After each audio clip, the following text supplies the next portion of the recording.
지난 금요일에 믿음의 사람은 어떤 사람이 오히려 더 좋다고 말씀드렸습니까? 없는 사람, 하나님 앞에 없다라고 말하는 게 오히려 은혜다라고 유익이다라고 말씀드렸습니다. 왜냐하면 하나님이 역사하시기 좋은 그때는 물론 우리가 부유하고 또 우리가 풍성하고 또 있을 때도 또 많이 있을 때도 하나님 역사하신 건 동일하지만 하나님의 살아계심과 하나님의 나타내심, 역사하심을 보여주시길 때는 오히려 우리가 연약하고 우리가 없을 때 또 그 부족할 때 하나님 오히려 더할 나위 없이 좋은 조건이다라고 말씀하시는 것이죠. 그래서 마지막 지난 금요일 때 예화로 300명의 기도원 용사는 많습니까? 적습니까? 적죠. 이게 무슨 용사입니까? 사실 우리가 그 성경의 제목들을 정할 때 기도원과 300용사라고 해서 이제 성경에도 이제 용사라고 하는 말이 나오지만 물론 미디안의 어마어마한 이 군대와 싸우는 것이 300명이니까 용사라고 말하지만 그들이 무슨 군사 훈련도 받은 것도 아니고 그렇다고 특별한 특공대 훈련을 받았던 것도 아니고 그런 조건을 가지고 있는 것도 아닌데 성경은 용사라고 불렀다는 것이죠. 용사라고 불렀다는 것은 두 가지 측면입니다. 실제로 기술적으로 용사일까요? 아니죠. 하나님이 쓰시기 좋은 조건인 게 용사이고, 특별히 인원이 너무 적은데도 불구하고 용감하게 용기 있게 하나님의 뜻에 순종해서 그 전쟁에 나갔다라고 하는 뜻으로 용사라고 풀이할 수 있습니다. 그러니까 즉 실제로 본다면 300용사는 용사라고 볼 수 없죠. 어떤 군인으로 따지면 오합지졸일 수도 있고 또 거대한 이 적군과 싸우는 데는 터무니없이 부족한 숫자입니다. 그러나 제대로 싸우지도 않고 소리 지르고 이런 것밖에 없는데도 하나님께서 횃불을 들고 이런 것밖에 없는데도 그 전쟁을 이기게 하셨습니다. 용사라기보다는 기도원의 300명이라고 하는 것이 오히려 더 정확한 표현일 것이죠.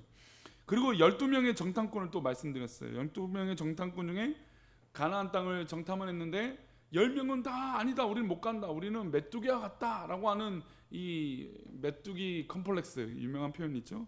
그런 표현으로 얘기했던 10명이 있지만 2명만 가나안 땅에 들어갈 수 있다라고 말한 것입니다.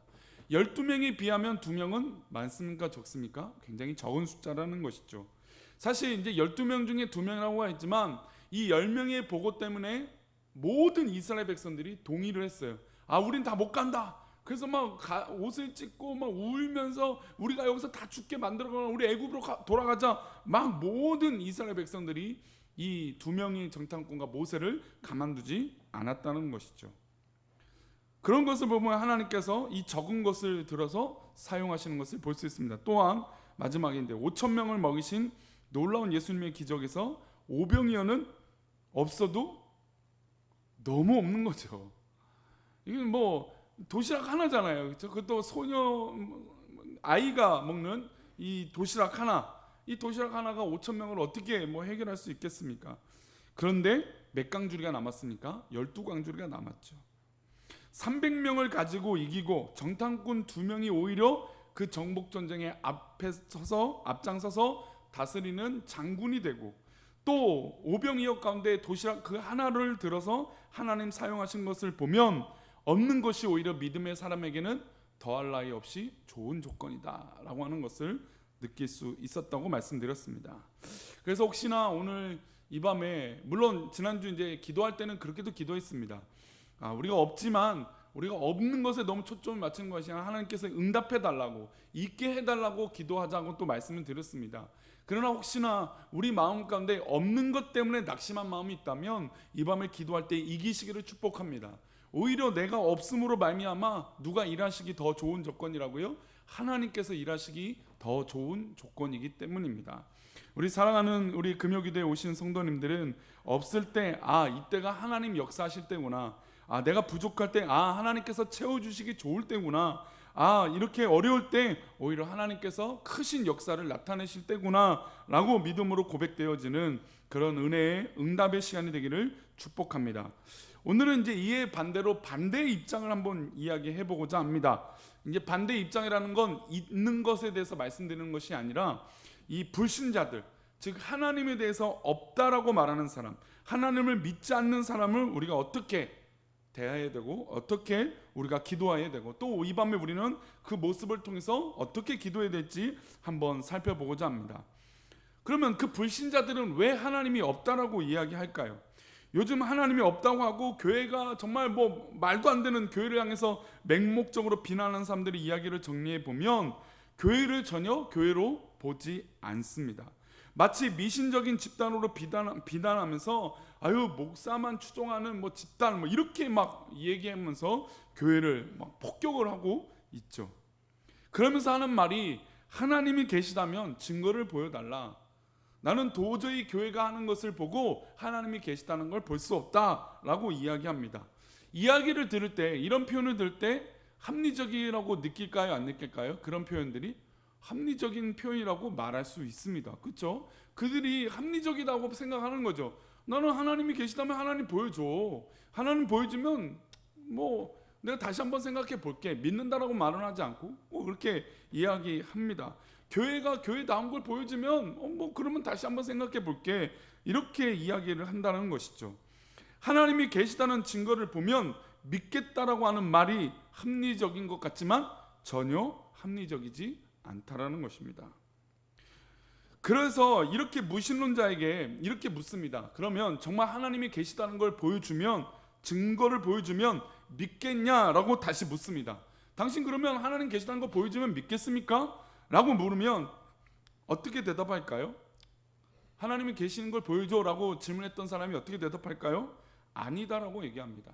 하나님이 계시다라는 거는 증거를 보여줘도 그들은 어차피 믿지 않겠다라는 것입니다. 그러니까 믿지 않겠다라고 하는 기본 마음을 갖고 있으면서 마치 자기가 합리적이다라고 생각하면서 하나님 계시면 보여줘라고 얘기하고 있다는 것이죠. 즉 이들이 하나님이 계시다는 것을 증거를 판단하고 믿고 안 믿고가 아니라 그냥 믿지 않기 위해서 그런 표현들을 하고 있다는 것입니다. 그래서 전 개인적으로 하나님이 계시다라고 하는 증거는 전 개인적으로 장례식장에서 가장 강력하게 느낍니다. 제가 한번 뭐 살짝 이 말씀을 드린 적이 있는데 장례식장, 특별히 이 죽음 앞에라고 하는 것이 얼마나 하나님 앞에 이 종교성, 즉 뭐 믿는 사람이든 믿지 않든 이 종교성, 하나님께서 주시는 그 일반 섭리에 계시는 그 마음, 양심, 그 양심으로 비춰봤을 때 하나님이 계시다는 것, 죽음 이후에 뭔가가 있다는 걸 어느 누구나 다 이 장례식 앞에서 느끼게 됩니다. 그리고 자신들의 삶을 한 번쯤은 돌아보게 되죠. 죽음 앞에 어느 누구도 두려움이 다 있다라는 것입니다. 왜냐하면 아무리 잘나고 아무리 대단해도 아무리 능력이 많아도 결국 어떻게 됩니까? 죽게 된다는 것이죠. 그래서 장례식에 가면 하나님의 강력한 섭리를 느끼게 됩니다. 이 땅에 태어나게 하신 것도 하나님의 섭리요, 또 이 땅에서 거두어 가시는 것도 하나님의 섭리이기 때문이에요. 그리고 예수님이 이 땅에 오셨다는 증거는 뭐 수도 없이 많죠. 2000년 전에 이 땅에 오셨고 사셨고 죽으셨다는 것, 그리고 그 대표적인 예외로 예수님을 믿지 않았던 이 빌라도가 내가 예수님을 만났고 그에게 죄가 없는데도 불구하고 십자가 형벌을 했다라고 하는 이 빌라도의 고백서만 읽어도, 그리고 그 당시에 역사학자들이 굉장히 많았는데 뭐 요세푸스라든지 모든 이 역사적인 이후의 책들을 보면 하나님의 살아나셨다는 것, 그리고 그 이후에 수없이 로마를 중심으로 이 종교회의 뭐 300년인들 이후에 뭐 종교회의 때마다 다 예수님이 계시다 안 계시다라고 계속 회의를 했습니다. 물론 지금은 2000년 전이니까 이 너무 오래전의 일이라 증거에 대한 뭐 어떤 능력, 그 신빙성이 좀 떨어진다고 생각하지만 이 초대교회부터 수도 없이 예수님이 죽었냐 안 죽었냐, 이 땅에 오셨냐 안 오셨냐 갖고 수많은 논쟁들이 있었습니다. 그러면 그때 그들이 결론을 내렸던 대부분의 결론은 예수님이 계시다는 걸까요? 안 계시다는 걸까요? 계셨다는 것이죠. 이것은 누구도 부인하지 않았습니다. 예수님이 오신 건 맞다. 그런데 어떤 논쟁이 있느냐면 예수님이 진짜 신이냐, 예수님이 뭐 인간의 몸을 입고 뭐 인간으로서 종교를 만든 그런 뭐 탁월한 존재 아니냐, 이렇게 판단하는 것이지 예수님이 이 땅에 오지 않았다라고 하는 이 반박의 글들이 그렇게 힘을 얻지 않았다라는 것입니다. 즉 수많은 증거들이 있습니다. 예수님이 이 땅에 오셨다, 그리고 십자가에 죽으셨다, 그리고 이 성경의 기록들이 사실이다라고 하는 것들을 아무리 하나님이 계시는 걸 보여줘라고 하는 사람들에게 보여줘도 그들이 믿을까요? 안 믿을까요? 안 믿는다라는 것이죠. 안 믿으면서 본인이 나는 뭐 합리적이야, 나는 똑똑해, 나는 그냥 예수님 믿는 저렇게 그냥 맹신적인 사람들과는 달라라고 스스로 위안을 하고 생각을 하고 있다라는 것입니다. 그러면 왜 이들이 하나님이 없다라고 이야기할까요? 그렇잖아요. 왜 이들이 하나님이 없고 왜 그렇게 심각성을 느끼지 못할까요? 라고 하는 거. 우리 먼저 시편 14편 이전에 시편 10편의 말씀에서 이 말씀을 합니다. 우리 시편 4절 말씀, 시편 10편이네요. 그러니까요. 헷갈리는 발음이요. 10장으로 하겠습니다. 시편 10장 4절 말씀. 우리 시편 4절 말씀 읽어보겠습니다. 시작. 악인은 그의 교만한 얼굴로 말하기를 여호와께서 이를 감찰하지 아니하신다 하며 그의 모든 사상에 하나님이 없다 하나이다. 이 말씀이 굉장히 우리 인간 사이를 표현해주는 말씀이라고 저는 생각합니다. 이게 무슨 말이냐면 죄를 짓는 사람, 그 사람들은 뭐라고 얘기했냐면 하나님이 지금 감찰하지 않는다, 하나님이 지켜보지 않는다라고 생각하는 것이죠.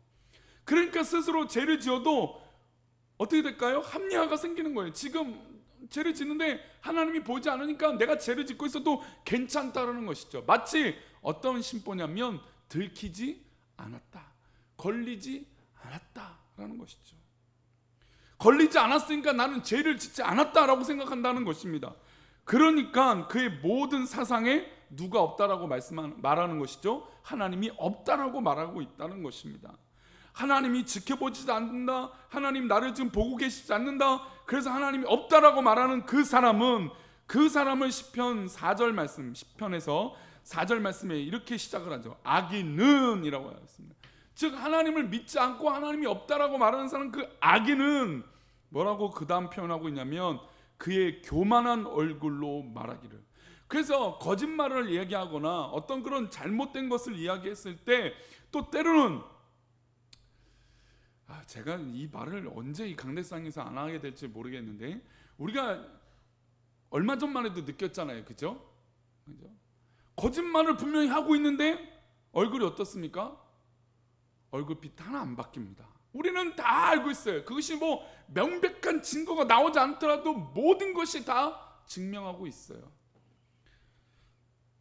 그래서 뭐 세상에 무전 유죄라고 하는 말이 참 마음이 아프죠. 예. 그런 것도 그러면서 또 이렇게 말해요. 죄를 짓는데 교만한 얼굴로 말하기로 하나님 나를 지금 보지 않고 계신다라고 말하는 거죠. 우리는 다 알고 있어요. 심지어 누구도 알고 계십니까? 하나님이 알고 계세요. 그래서 죄라는 것이, 이 악이라고 하는 것이 이렇게 무서운 것이죠. 교만한 얼굴로 하나님이 없다, 하나님이 지켜보지 않는다라고 말하고 있다는 것입니다. 교만하기 때문에 하나님이 없다라고 생각하게 되고, 내가 죄를 지어도 하나님이 감찰하고 계시지 않다라고 생각하는 것이고, 보고 계시지 않는다라고 생각합니다. 그래서 저는 의도와 과정이 굉장히 중요하다고 생각하는 사람이에요. 결과는 물론 결과도 잘 하려고 하지만 이 의도와 과정 가운데 정말 선하고 복되게 하지 않으면 이거는 안 된다라고 하는 것이죠. 왜냐하면 하나님께서 지켜보고 계시기 때문이에요. 우리 사랑하는 성도님들, 때로는 이 부담감이 있어요. 우리가 열심히 살고 신앙적으로 잘하려 보니까 과정도 어떻게 이렇게 잘하고 최선을 다하겠습니까? 우리가 어떻게 그렇게 했어요? 그래요. 그 연약함은 우리가 하나님 앞에 내려놓는 것입니다. 그러나 하나님 앞에 정말 하나님 살아계시고 나를 지금도 지켜보고 계신다라고 하는 이 하나님이 나를 살아계셔서 감찰하고 계신다라고 하는 이것이 우리에게 생명이 되어야 될 줄 믿습니다. 믿는 사람에게는 너무너무 소중한 것이죠. 그래서 이 교만함이 이렇게 무섭다는 것입니다. 왜냐하면 그 교만함 때문에 누가 없다라고요? 하나님이 없다라고 말하기 때문이에요. 이 교만함을 시편 14편에서 이렇게 표현합니다. 오늘 본문인데요, 1절 말씀 다시 한번 읽어보겠습니다. 어리석은 자는 그의 마음에 이르기를 하나님이 없다 하는도다. 그들은 부패하고 그 행실이 가증하니 선을 행하는 자가 어떻게 해요? 있다고요? 없다고요? 없도다라고. 이 없도다라고 하는 단정 짓는 거거든요.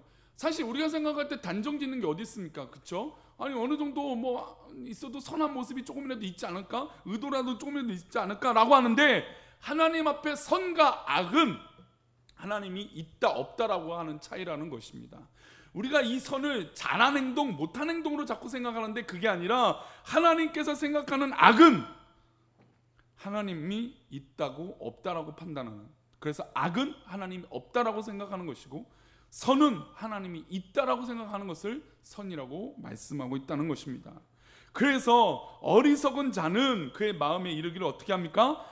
선하지 않는 악한 자는 그의 마음에 하나님이 없다라고 하는 것입니다. 그래서 4절 우리가 시편 10편에 10장에서 말했던 이 4절의 악인과 지금 시편 14편 1절에 나와 있는 어리석은 자는 동일한 단어라는 것이죠. 물론 히브리어 단어로 다른 단어이지만 이 단어는 교만하다라고 하는 단어와 어리석은 단어는 똑같다라는 것입니다. 왜 어리석은 단어와 교만한 단어가 똑같다고 저는 설명을 하냐면 하나님이 없다라고 해서 얼굴을 들잖아요. 교만함을 표현하잖아요. 그러면 결국은 그 삶은 어떻게 됩니까? 어리석은 거죠. 하나님이 살아계시는데 어리석은 자가 그 마음에 하나님이 없다라고 얘기하고 있다는 것입니다. 그리고 결국에 하나님이 없다라고 하니까 어떻게 행동들의 결말이 나옵니까? 부패하고 그 행실이 가증하고 되고 선을 행하는 자가 있습니까? 없습니까? 없게 된다는 것입니다. 그래서 교만과 어리석음이 동일선상에서 설명되고 있다는 것이죠. 하나님 앞에 교만하면 또한 어리석으면 하나님이 없다라고 얘기한다는 것입니다. 오늘 시편 14편을 얘기했던 고백했던 주인공은 다윗입니다. 다윗의 이야기의 핵심은 왜 하나님이 없다고 이야기하냐, 그리고 대목군이 있는 것입니다. 아니 어떻게 하나님이 없다라고 말할 수 있느냐. 그리고 다윗이 믿고 생각할 때 가만 보니까 하나님이 살아계시다라는 거예요. 아무리 내가 고민하고 생각해도 하나님이 안 계시는 게 아니라 하나님이 살아계신데 너희들은 어떻게 하나님이 없다라고 얘기하느냐라고 이 시편의 14편을 기록하고 있는 것입니다. 다윗은 그 당시 가장 큰 권력을 가지고 있던 사람입니다. 그런데 이 다윗이 권력을 잡기 위해서 하나님께서 기름 부으셔서 왕이 올라가기까지 탄탄대로였습니까? 아니면 엄청난 험난한 길이었습니까? 험난한 길이었죠. 너무너무 엄청난 고난을 겪었습니다. 이 얘기는 여러 번 드린 적도 있지만 장인어른에게 쫓겼어요. 때로는 거지처럼 지내기도 하고 때로는 미친 척도 했습니다. 게다가 정말 참혹한 것은 자신의 원수의 나라에도 살았습니다. 그러니까 미친 척도 하고요, 살기 위해서 거지처럼 지내기도 하고요, 심지어 장인어른이 막 군대를 데리고 와서 막 자기를 죽이려고 하는 위협 속에 있게 하죠. 게다가 아둘람굴이나 또 자기와 함께 했던 사람들은 다 소외받은 사람들, 그런 연약한 사람들만 왔어요. 물론 이 다윗의 충신이 있고 이 나중에 장군이 되는 그런 사람들도 있지만 그러나 대부분의 사람들은 연약한 사람들이었어요. 그런 사람들만 다윗을 쫓아오고 생명을 걸고 따라다녔다는 것이죠. 그러니까 군사력으로 따져도 힘도 없고 그래서 거지처럼 지내기도 하고 미친 척도 하고 정말 참혹한 일을 겪게 됩니다. 그런데 저는 개인적으로 가장 참혹한 건 자신이 가장 싫어하는 민족, 자신이 가장 적대시했던 민족, 그 민족이 누구입니까? 이 다윗이 하면 딱 떠오르는 민족이 있습니다. 골리앗이 어느 민족입니까? 블레셋이죠. 블레셋. 그러니까 이 다윗이 삶에 있어서, 전쟁에 있어서 다른 민족도 있지만 가장 중요한 핵심의 민족은 이스라엘 민족의 다윗과 누구입니까? 블레셋이에요. 이 싸움이에요. 이 싸움.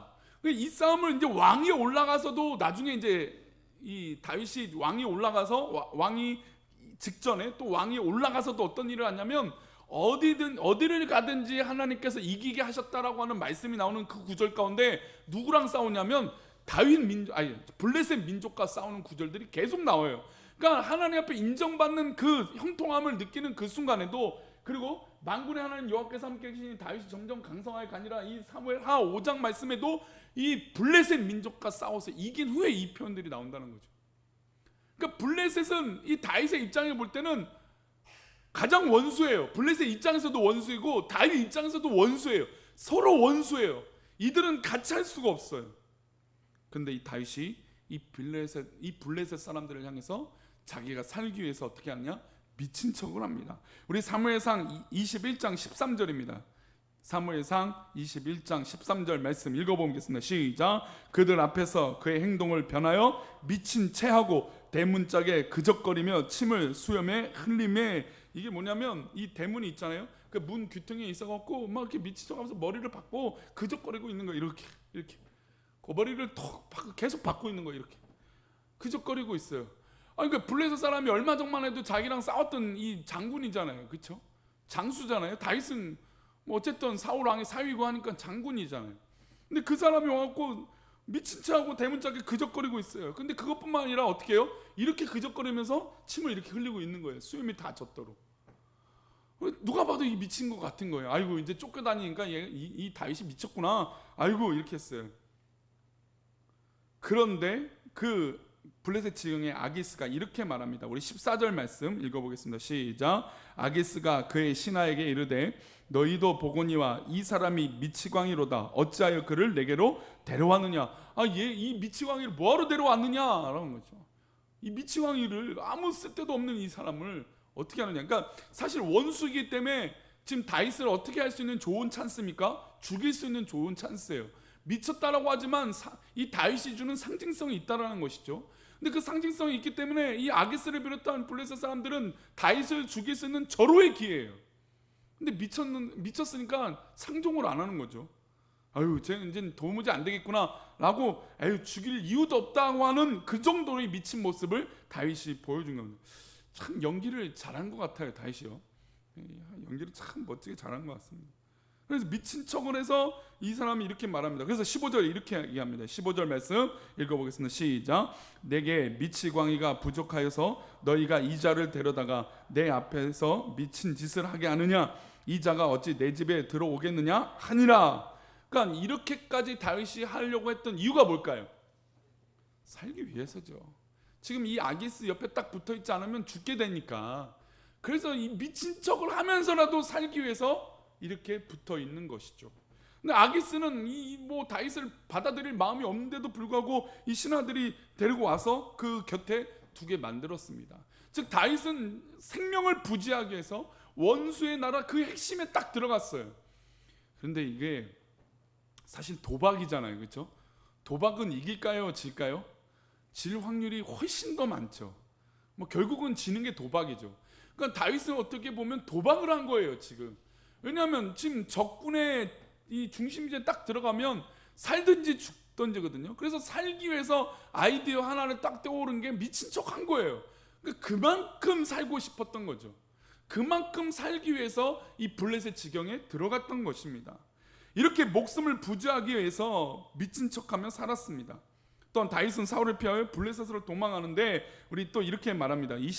사무엘상 27장 1절 말씀 읽어보겠습니다. 시작. 다윗이 그 마음에 생각하기를 내가 후일에는 사울의 손에 붙잡히리니 블레셋 사람들의 땅으로 피하여 들어가는 것이 좋으리로다. 사울이 이스라엘 온 영토 내에서 다시 나를 찾다가 단념하리니 내가 그의 손에서 벗어나리라 하고 그랬다는 거예요. 그러니까 이 모든 가정은 다윗이 어떤 기 위해서요? 손에서 벗어나기 위해서, 그러니까 살기 위해서 이 모든 가정이 있었던 것이라는 것이죠. 그리고 그 결과로 어떤 일을 다윗이 얻게 되느냐? 우리 27장 4절. 그러니까 이렇게 미친 척도 하고 이 블레셋 지경에 들어가서 살게 되면서 그 손에서 벗어나게 되려고 블레셋 지경에 들어갔더니 어떻게 결론이 되느냐? 사무엘상 27장 4절 말씀 읽어보겠습니다. 시작. 다윗이 가대에 도망한 것을 어떤 사람이 사울에게 전하매 사울이 다시는 그를 수색하지 아니하리라. 그러니까 사울조차도 여기가 어디니까 수색을 안 하는 것입니까? 블레셋 지경이니까. 아유 블레셋 땅이니까 더 이상 들어가지 않아도 되겠다. 그러니까 사울의 판단 아마 두 가지 중에 하나였을 거예요. 그 땅에 들어가봤자 결국 잡기는 어려울 것이고 또 한 가지는 거기 원수의 나라가 들어갔으니까 쟤는 죽을 각오를 하고 들어갔구나. 아니 뭐 자기는 원수들에게 막 알아서 죽겠지라고 하는 마음으로 더 이상 수색을 하지 않게 됐다라는 것입니다. 블레셋에서 가니 이제 더 이상 사울이 쫓아오지 않게 되었습니다. 아니 이쯤 되면 사실 다윗의 입장에서 아니 나한테 기름 부어놓고 하나님이 기름 부으셨잖아요. 다윗이 기름 부어달라고 얘기했습니까? 그렇죠? 다윗이 왕이 되고 싶다고 얘기했습니까? 다윗은 그렇게 얘기하지 않았어요. 근데 사무엘에 와갖고 형들 다 아니라고 하면서 자기에게 기름을 딱 부었어요. 그럼 그때부터 하나님 하신 거잖아요. 그러면 하나님이 그때부터 하셨다면 지금 이 원수의 지경까지 들어가게끔 만들어 놓으면 진짜 다윗의 입장에서 어떻게 고백하는 게 정상일까요? 아유 하나님 이게 도저히 없는 거 아닙니까? 하나님 어디 계십니까? 하나님 없지 않으십니까? 아니 하나님 계시다면 나를 이렇게 내버려 둘 수 있는 것입니까? 아니 저 장인어른을 저렇게 가만두고 아니 어떻게 이렇게 할 수 있습니까? 라고 하나님께 물을 수도 있어요. 그런데 시편의 이 다윗의 시편들을 보면 그 모든 어려움 가운데 누구의 이름을 이야기하지 않을까요? 사울의 이름을 이야기하지 않아요. 물론 악인들, 원수들, 뭐 나를 쫓아오는 칼, 뭐 이런 식으로 표현들 하지만 직접적으로 그 원수에 대해서 얘기할 때 누구의 이름을 이야기하지 않습니까? 사울의 이름을 얘기하잖아요. 우리가 억울한 일 겪게 되면 누구의 이름을 말합니까? 그 나를 억울하게 만든 그 사람 이름을 말하잖아요. 그러면서 하나님 저 사람 가만두지 마세요. 그 사람 어떻게 되는지 하나님 봐주세요. 아유 저 사람 저렇게 하나님 가만두시면 안 돼요 라고 하면서 특정한 이름을 얘기할 때도 있다는 것이죠. 이름을 얘기하지 않아도 그 사람이 누군지 다 알아요. 그렇죠? 그런데 다윗은 사울의 이름을 얘기하지 않습니다. 이게 무슨 얘기냐면 다윗이 이렇게 블레셋 지경 가운데 목숨을 부지하게 해서 도망다니고 숨어 지내고 미친 척하고 원수의 그 민족 가운데 살아가더라도 하나님이 없다라고 이야기하지 않았다는 것이죠. 오히려 그 상황 가운데 누가 계신다는 것을 믿었습니까? 하나님이 살아계신다는 걸 느꼈어요. 그래서 시편의 다윗의 시편 가운데 감사합니다, 뭐 송축합니다라고 하는 시도 많지만 맨 처음에 하나님 이 원수의 손길에서 구원해 주세요, 저 원수들을 가만두지 마세요라고 고백해놓고 그 시편의 기사들을 다 읽어보면 나중에 뭘로 고백하는지 아십니까? 다 감사로 고백해요. 하나님 우리를 이거 이기게 해주실 것을 믿습니다. 하나님 승리하게 하실 것을 믿습니다. 하나님 감사합니다. 그 모든 시편들이 그렇다는 것이죠. 즉 그 어려운 가운데 있을지라도 다윗은 하나님이 없다라고 말하지 않았다는 것이죠. 오히려 그 어려운 상황 가운데 하나님이 분명 살아 계시다라는 것을 고백했다라는 것입니다. 그래서 다윗 입장에서 교만한 사람, 어리석은 사람은 하나님이 없다라고 얘기한다는 것입니다. 게다가 하나님이 없다고 말하는 사람은 어떤 상태가 됩니까? 우리 시편 14편 1절 말씀을 다시 한번 읽어보겠습니다. 어리석은 자는 시작. 어리석은 자는 그의 마음에 이르기를 하나님이 없다 하는도다. 그들은 부패하고 그 행실이 가증하니 선을 행하는 자가 없도다. 부패하고 그 행실이 가증해서 선을 행하지 않는 사람들이 하나님이 없다라고 말한다는 것입니다. 그래서 요즘같이 하나님이 없다고 이야기하는 것은 자기 오류, 자기 거짓에 빠진 사람들이라는 것이죠. 합리적인 사람이 아니라 자기 교만이 하늘을 찌르고 있는 사람들이 하나님이 없다라고 말하고 있다는 것입니다. 저는 불신자에게도 분명히 이렇게 말할 것입니다. 하나님이 없다라는 건 본인 스스로 무너질 수 있다는 것을 깨달아야 될 줄 믿습니다. 그리고 남들에게 들키지 않는 자신들의 죄들이 있으니까 그 죄로 인해 하나님이 없다라고 말하는 것이죠. 자신들의 죄가 감출 만한 죄가 있으니까 하나님이 없다라고 말하는 것입니다. 왜냐하면 하나님이 있으면 이 죄가 어떻게 될까요? 낱낱이 드러나기 때문이에요. 그러니까 죄 짓는 사람은 하나님이 없다라고 말하는 게 당연한 것입니다. 왜냐하면 들키지 않기 위함이기 때문이죠. 한번 생각해 보십시오. 우리 주변에 죄를 짓거나 거짓말하는 사람들을 보면 이렇게 말합니다. 우리가 생각할 때 그래요. 나 부끄럽다. 왜 그럴까요? 아니 우리도 아닌데 뻔한 거짓말 하고 있기 때문이죠. 하나님이 살아계신데 감히 죄를 짓고 하나님 없는 것처럼 행동하고 있다는 것입니다. 그리고 자신을 더욱더 스스로를 믿고 있다는 것입니다. 이것만 넘어가면 괜찮아. 아닙니다. 하나님은 다 기억하고 계신다는 것이죠. 우리 다음 세대에 가장 중요한 것은 하나님이 없다고 말하는 사람들이 늘어나는 이 무서운 상황을 개혁시키는 것입니다. 그래서 그런지 요즘 정말 말도 안 되는 참혹한 번제가 일어나고 있죠. 왜 그럴까요? 바로 하나님이 계시다고 느끼지 못하기 때문이에요. 하나님이 계시다라고 반대로 이야기하고 있지 않기 때문입니다. 우리가 그렇게 죄를 짓고 있는 사람들에게 하나님이 살아계십니다라고, 하나님이 살아계시니 두려워합니다라고 우리는 선포해야 될 줄 믿습니다. 물론 그것을 그들이 받을지 안 받을지 모르지만 그 가운데 하나님 계시다는 것을 느끼는 사람이 있다면, 또 그 양심의 깨달음이 있다면 하나님께서 구원의 손길로 그들을 인도하여 주시고 변화시켜 줄 줄 믿습니다.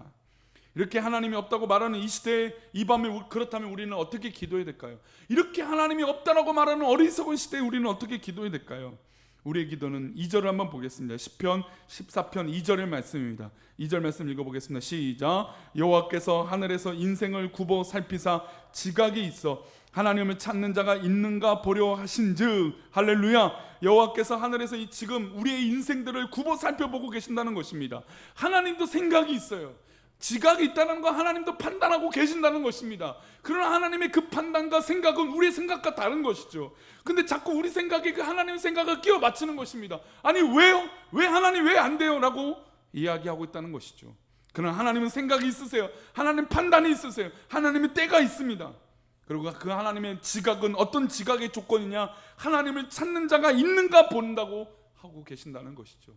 하나님은 지금 이 밤에 하나님을 찾는 자를 찾고 계신다는 것입니다. 이 시간 하나님을 부르짖는 자를 찾고 계신다는 것이죠. 그래서 제발 어려워도 기도하시라는 것입니다.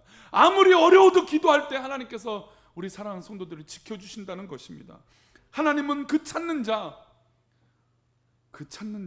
있는가 없는가 보고 계신다는 것이죠. 우리는 그래서 더욱 하나님을 찾아야 합니다. 하나님을 찾는 자를 찾고 계신다는 것을 믿음으로 고백하며, 하나님, 내가 하나님 이 시간 찾습니다. 하나님 도와주시옵소서.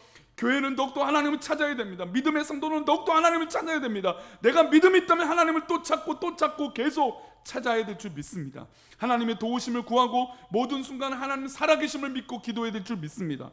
하나님께서 하실 것을 기대해 봅시다. 그러면 하나님을 찾으면 하나님께서 하실 것이 있다는 것이죠. 내가 할 영역, 내가 자유의지로 선택하고 판단할 것들이 있지만 이제 하나님께서 하실 것들이 있다는 것이죠. 우리는 그것을 기대해 보는 것입니다. 우리가 그것을 소망해 보는 것입니다. 그러면 어떻게 될까요? 하나님을 만나게 될 줄 믿습니다. 이 밤에 우리 사랑하는 성도님들 하나님을 만나시기를 축복합니다. 다른 어떤 조건보다 하나님 만나셔서 하나님과 동행하는 믿음의 성도들 되시기를 축복합니다. 그래서 예수님이 이 땅에 오셔서 이렇게 얘기하십니다. 누가복음 11장 9절 말씀 우리 함께 믿음으로 한번 읽어보겠습니다. 시작. 내가 또 너희에게 이르노니 구하라 그리하면 너희에게 주실 것이요 찾으라 그리하면 찾아낼 것이요 문을 두드리라 그러면 너희에게 열릴 것이니. 할렐루야. 그렇습니다. 하나님은 찾는 자, 어리석은 자처럼, 교만한 자처럼 하나님이 없다라고 말하는 그런 어리석은 자가 아니라 하나님을 이 밤에 찾을 때 하나님께서 주신다는 것입니다. 하나님께 이 시간 찾을 때, 구할 때 하나님께서 주신다는 것이고, 두드릴 때에 문이 열리게 된다는 것이죠. 하나님이 없다고 말하는 이 시대에 정말 그들에게 한번 질문해 보고 싶습니다. 하나님 앞에 기도해 봤느냐? 하나님을 찾아봤느냐라는 것이죠. 하나님을 찾아보지도 않고 없다라고 말하는 것입니다. 가끔 어떤 일을 할 때 답답한 경우가 있어요. 어떤 일이냐면 뭐 사역할 때도 그랬고 뭐 그렇지만 뭐 아내랑도 얘기하다가 그게 거기에 있어. 근데 찾아요, 못 찾아요? 제가 잘 못 찾아요. 분명히 아내가 거기 있어요 라고 그거 좀 가져다 줘야 하면 아무리 찾아도 내 눈에 없어요.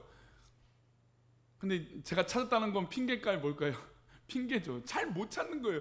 참 침착하게 이것이 어딘지 계산하고 찾아봐야 되는데 제대로 찾아보지도 않고 없어라고 얘기한다는 것이죠. 즉 오늘은 이 밤에 우리에게 질문은 바로 이것을 하고 있다는 것이죠. 우리가 하나님을 제대로 찾아봤느냐 이거예요. 하나님 앞에 제대로 기도해봤냐 이것이죠. 그리고 정말 집중해서 하나님을 찾아봤을 때 하나님은 이 밤에 응답하여 주시고 우리에게 열려주시고 하나님께서 주실 줄 믿습니다. 그렇습니다. 하나님을 찾으면 열리게 된다는 것이죠. 하나님을 찾으면 문이 열리게 된다는 것입니다. 그래서 우리는 모든 것을 내려놓고 하나님 찾으면 이 밤에 응답받게 될 줄 믿습니다.